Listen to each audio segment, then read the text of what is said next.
Hello viewers, வாங்க இன்றைக்கி எங்கள் வீட்டில் என்ன சமையல்னு பார்த்துடலாம். ஃபஸ்ட்டு ஒரு பேன் வச்சு பாசிப்பருப்பு போட்டுக்கலாம். அது பொன்னிறமாக வர வரைக்கும் வறுத்துக்கலாம். பாசிப்பருப்பு சாம்பார் வச்சு உருளைக்கிழங்கு பொரியல் வைக்கலான்னு முடிவு பண்ணியிருக்கேன். ஸோ பொன்னிறமாக வந்துருச்சு. கொஞ்சம் சிம்மில் வச்சே வருங்க. அதை ஒரு ஃபேனில் குக்கரில் மாற்றிக்கலாம்.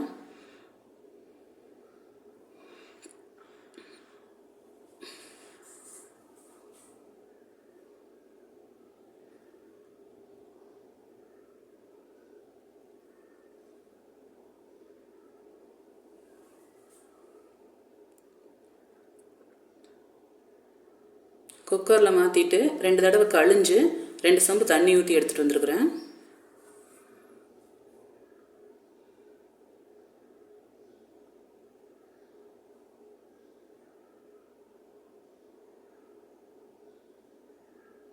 அதுக்கு தேவையான தக்காளி பழம் ஒரு 4 போட்டுக்கலாம்.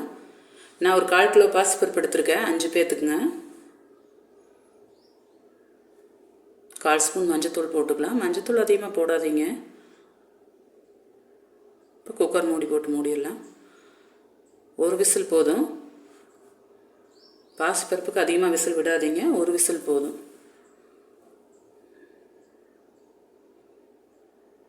இப்போ பார்த்தீங்கன்னா காலையில் போட்ட பாத்திரமெல்லாம் சிங்கில் அப்படியே இருக்குது. அது விசில் வர வரைக்கும் இதை அப்படியே கொஞ்சம் விலக்கி கழுவிட்டு வந்துடலாம்.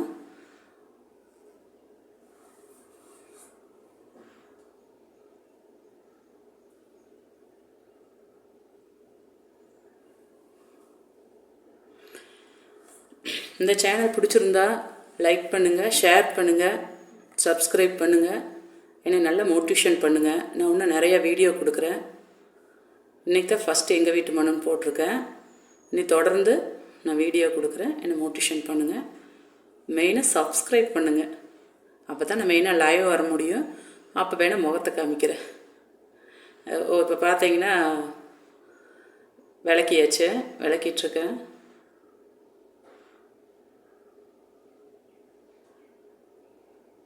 நாங்கள் விவசாயம்தான். கோழி பண்ணையிலே வேலை இருக்கிறனால பார்த்திங்கன்னா இப்போ விளக்கிட்டேன். இப்போ பார்த்திங்கன்னா ஒரு விசில் விட்டு எடுத்தாச்சு. அதை அந்த அடுப்பில் தூக்கி வச்சுட்டு ஒரு வடைச்சட்டி வச்சு தாளிக்கிறதுக்கு வச்சுக்கலாம்.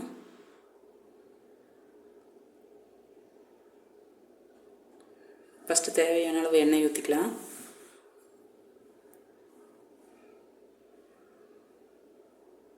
கொஞ்சமாக ஒரு 1/4 ஸ்பூன் ஜீரகம், ஒரு 1/2 ஸ்பூன் கடுகு, அப்புறம் வெட்டி வச்ச வெங்காயத்தை கொஞ்சம் கருவேப்பிலை சேர்த்து வணக்கிடலாம். கூடவே கொஞ்சம் பெருங்காயத்தூள் போட்டுக்கலாம்.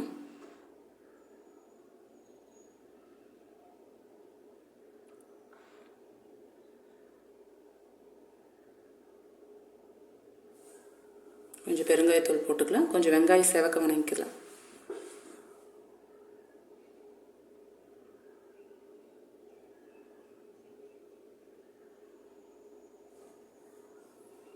அந்த பருப்பில் போட்ட தக்காளியை தனியாக எடுத்து நம்ம நல்லா அந்த கரண்டிலேயே நச்சிடலாம். நல்லா அப்படியே நல்லா இது பண்ணிங்கனாலே நல்லா இந்த மாதிரி வந்துடும், கூழ் மாதிரி ஆயிரும். அது பருப்போடு போட்டு ஒரே முட்டுக்காக இது பண்ணோம்னா பருப்பும் சேர்ந்து கூழ் மாதிரி ஆயிரும். அதனால் தனியாக தக்காளி எடுத்து அதை கரண்டியில் இது பண்ணிக்கலாம்.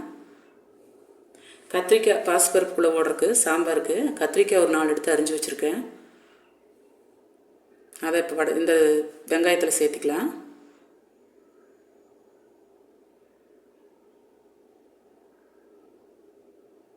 பார்த்தா நிறையா இருக்கிற மாதிரி இருக்குது. 4 கத்திரிக்காய் தான் சேர்த்திருக்கேன். சின்ன சின்ன கத்திரிக்காய் தான், ஒரு 1/4 கிலோ வரும்.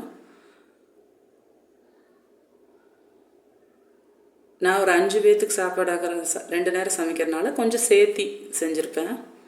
உப்பு போட்டுக்கலாம்.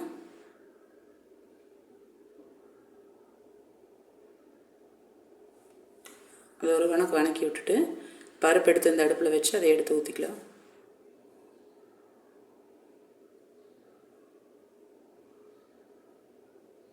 சாம்பார்னால கொஞ்சம் புளித்தண்ணி சேர்த்திக்கலாம். வெறும் பருப்புனா புளித்தண்ணி தேவையில்லை. சாம்பாருங்காட்டிக்கு புளித்தண்ணி கொஞ்சம் சேர்த்திக்கலாம். கொஞ்சமாக சேர்த்துங்க, அதிகமாக சேர்த்துனா புளிப்பு வந்துடும். நம்ம பருப்பு சாம்பாருக்கு போடுற மாதிரி பாசிப்பருப்புக்கு போட்டோம்னா புளிப்பு அதிகமாக காமிக்கும்.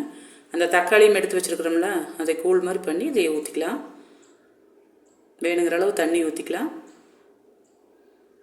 உப்பு நம்ம காய்கறிக்கிலேயே போட்டிருக்குறோம். வேணும்னா வாயில் வச்சு பார்த்து மறுபடியும் போட்டுக்குங்க. சாம்பார் தூள் 2 ஸ்பூன் போட்டுக்கலாம். போதும், 2 ஸ்பூன் அளவாக போதும். சும்மா அளவான ஸ்பூன் தான், சின்ன ஸ்பூன். காரத்துக்கு 1 ஸ்பூன் வரமிளகாய் தூள் சேர்த்திக்கலாம். பச்சை மிளகா இருந்தால் 4 போடுங்க, எங்கிட்ட இல்லை. போட்டிங்கன்னா இன்னும் நல்லா டேஸ்ட்டாக இருக்குது சாம்பார். வேணுங்கிற அளவு தண்ணி ஊற்றிக்கலாம்.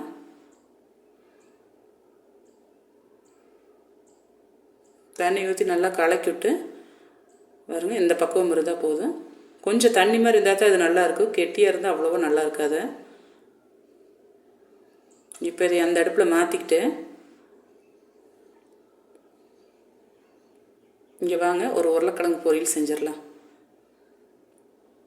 அது அவ்வளோதான். கொதிச்சு வந்ததுன்னா அதை எடுத்துக்கலாம். சாம்பார் ரெடி ஆயிரும். பாசிப்பருப்பு சாம்பார். இப்போ உருளைக்கிழங்குக்கு ஒரு வடை வச்சு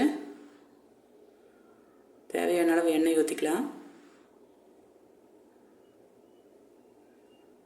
கொஞ்சம் கடலைப்பருப்பு,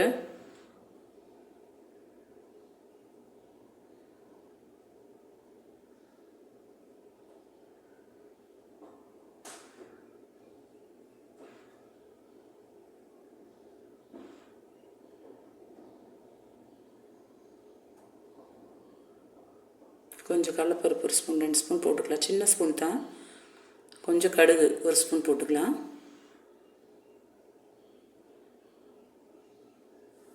கொஞ்சம் கடலைப்பருப்பு செவந்து கடுகு பொரிஞ்சது.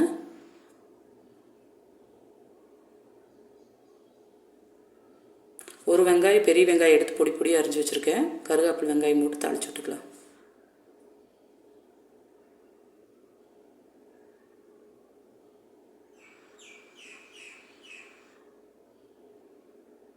உருளைக்கிழங்கு ஒரு 1/2 கிலோக்கு எடுத்து ரொம்ப சிறுசாக வெட்டி வச்சுருக்கேன்.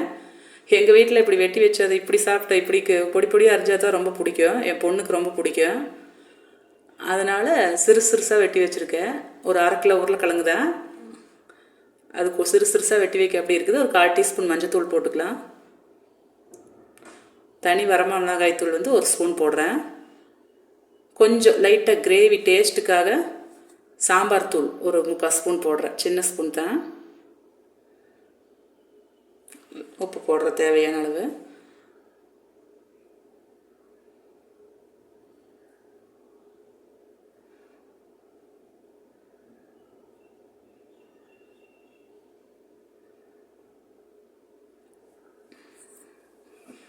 அவ்வளோதான். எல்லாம் சேர்ந்து வதக்கி விட்டுருங்க.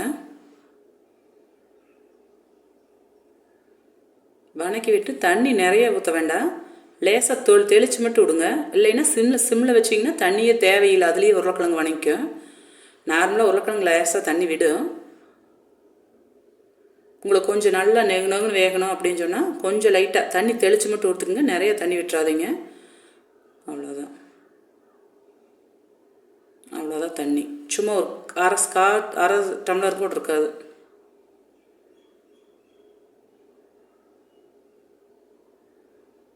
அதுக்குள்ளே அந்த பக்கம் அதே மூடிட்டு குழம்பு வெந்துச்சுன்னு பார்க்கலாம். குழம்பு ஆயிடுச்சான்னு. அவ்வளோதான். சும்மா கத்திரிக்காய் ஓட்டினாலும் ஒரு கொதி வந்தால் போதும். சீக்கிரம் கத்திரிக்காய் வெந்துடும். அது குழம்பு ரெடி ஆயிடுச்சு. எடுத்து வச்சுக்கலாம்.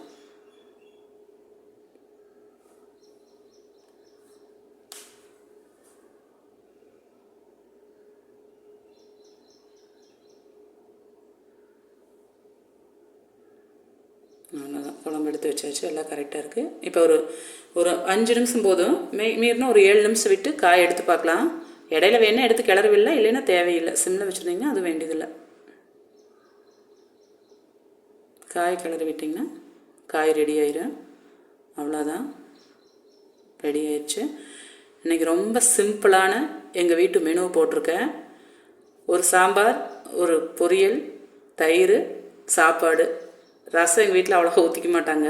இதே அதிகம்தான். அதனால் எங்கள் வீட்டு மெனு பிடிச்சிருந்தா சப்ஸ்கிரைப் பண்ணுங்கள், லைக் பண்ணுங்கள், ஷேர் பண்ணுங்கள். ஓகே, பாய்.